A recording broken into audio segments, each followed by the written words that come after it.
Hello, friends. So, this is a video walking you through the research project that we are starting.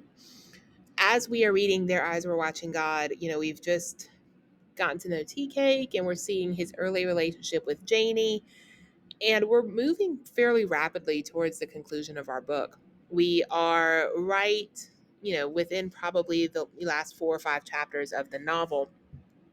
And we're going to see Zora Neale Hurston using a natural disaster, a hurricane, as a plot point and kind of a means of getting us back to that initial frame that we see Janie in chapter one. So I thought this would be a good opportunity to do some research, to kind of dig into our history when it comes to natural disasters. So this is the natural disaster research presentation. If you look in Schoology, you'll see this handout is posted in Schoology, and this video will just walk you through kind of what we're doing. So this project is an individual effort. It is not a group effort. You'll have to work by yourself, and you're going to create a 4 to 6 minute narrated PowerPoint about a natural disaster. What I mean by that is in your PowerPoint, instead of getting up to present it to the class, you're going to film yourself. So your face will be down here in the corner of your PowerPoint. Then I can watch your PowerPoint and it'll be like you're giving me the presentation in person, but you don't have to actually get up in front of me and do it. The nice thing about having it on camera is you can practice it as many times as you need to. You can refilm, you can go back and correct stuff. It's just a nice way to do a presentation with a little less social pressure. So I'm giving you the assignment today, and you can kind of see the layout of our work schedule.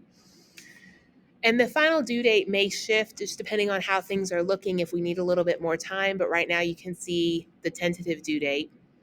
I'm going to make sure you have lots of class time to research, to work on putting your presentation together. But I am going to suggest that you record your presentation at home or somewhere quiet where you can focus.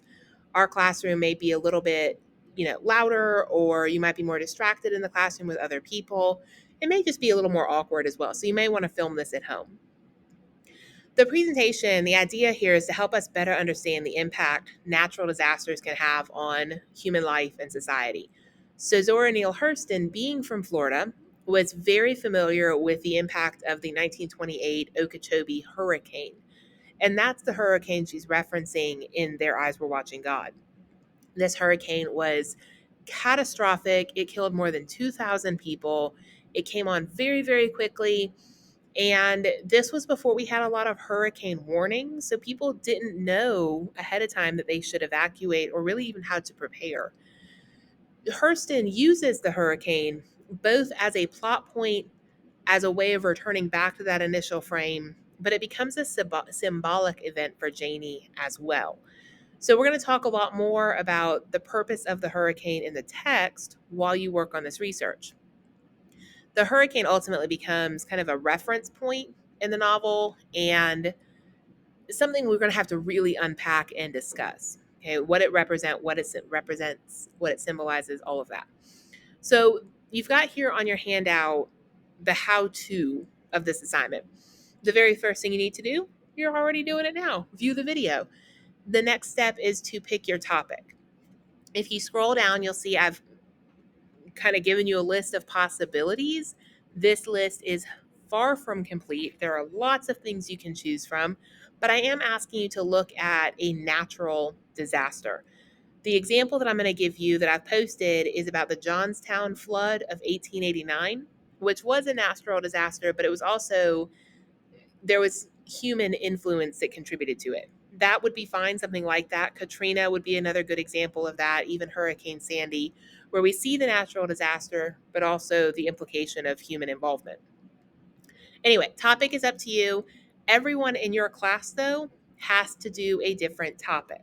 So I've sent out a OneDrive file where you can all sign up for your topic of choice. It's first come, first serve.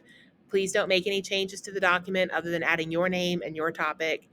If you go to sign up and you see that somebody's already picked the 1906 San Francisco fire, that topic is off limits. One person per topic per class. I don't want repeats within a class. From there, you need to brainstorm. Start to think about what you already know about this topic. What research questions do you have? What kind of information are you looking for? What kind of sources are you looking for?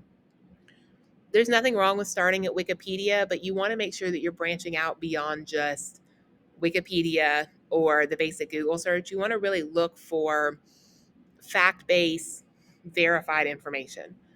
Use your research, use like your researching skills. I want you to use online databases like Discus. As long as you're in the school network, Discus should open for you pretty easily. I'll post the Discus username and password so you can access it at home. Again, don't just rely on Wikipedia or a quick Google search here. I really want you to think critically about your resources. You need to use at least three outside resources, three research resources to get your information. Your slides need to be cited appropriately with MLA format. And that means if you get specific information from something, you need to include that parenthetical citation. Images need to have a citation. And your final slide in your PowerPoint should be a works cited. As you're researching, take very thoughtful notes about where you're getting information. Save URLs, save web addresses, things like that, so you know where your information came from. We'll talk more in the next several days about how to put together your works cited. In addition to the PowerPoint, you're going to create a 2 to 3 page, double spaced, informal reflection about your topic. So you have your presentation grade, but you're also going to have a writing grade that goes along with it. You'll see an example posted for the Johnstown flood as well. Your PowerPoint needs to be engaging. You need facts and details, pictures, quotes if you can find them. Make sure you're citing your information in your pictures.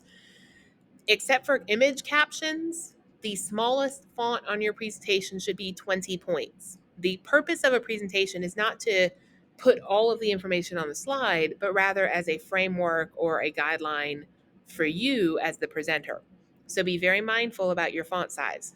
I'm looking for anything smaller than 20 is a problem. You want to make sure you practice a few times, do a trial run, maybe record it a couple of times, see how you feel about it. The more you practice your presentation, the more natural and professional it's going to be. So, like I've said, I've posted a sample of the Johnstown flood, my presentation on that, and a sample of my reflection to go along with it. We're going to talk more in the coming days about research, about works cited. We'll make sure we talk about how to do image captions correctly. But today's goal is to pick a topic and start researching it. Good luck.